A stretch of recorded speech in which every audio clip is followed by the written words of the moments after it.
Dear students, today we shall discuss or we shall demonstrate the different areas of the cerebral cortex. Today we shall describe the classical views. I have already told you the sulcus. This is the central sulcus. The central sulcus. In front of the central sulcus lies the precentral sulcus, and in between two it is the precentral gyrus. It is the motor area of the cerebral cortex. Now in front of it, here you see, this is the premotor area. The premotor area, it lies actually within the premotor area lies the posterior part of the superior temporal gyrus, middle temporal gyrus and inferior temporal gyrus. Their posterior part is included within the premotor area, and according to Brodmann, this precentral gyrus, according to Brodmann, precentral gyrus is area number 4, and this premotor area, according to the Brodmann number, it is area number 6 and 8 and 9. Area 6, area 8 and area 9. Now the posterior part of the middle frontal gyrus, it is also known as frontal eye field area. This is called frontal eye field area.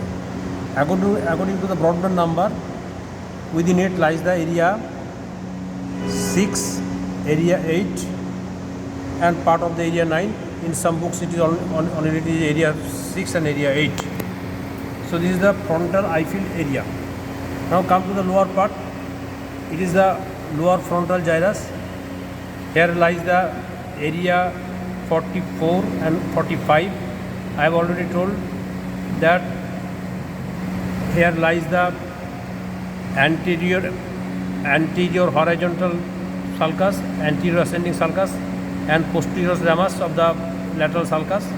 So within these two, anterior horizontal and anterior ascending, these areas is area 45 and behind it is area 44.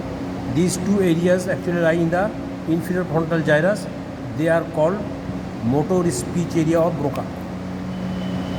If it is destroyed, the person will not be able to express, his speech, though he will be able to understand written as well as spoken word, but he will not be able to express it. That's why we call it expressive aphasia sometimes. So this is called motor speech area of Broca.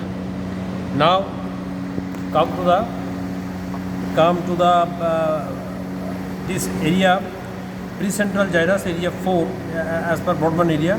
This also extends into the medial aspect of the Here you see, this is the anterior aspect, this is the posterior aspect, this is the central sulcus, so it is the paracentral lobule. This is called paracentral lobule. So anterior part of the paracentral lobule, it is also the part of the precentral gyrus, and it is area number 4. Now come to the post central gyrus. Post central gyrus is limited between the post central sulcus. Here you see, it lies posterior to the post central sulcus. Here it is the post central sulcus, it is the central sulcus, and behind it is the post central sulcus. So the post central gyrus lies behind the post central sulcus. It is sensory in function. It also extended into the posterior part of the paracentral lobule on the medial surface of the cerebral hemisphere. This area actually, sensory area, it receives sensory information from the different parts of the body. Now, one thing you should remember, that Here also it is actually body is represented upside down.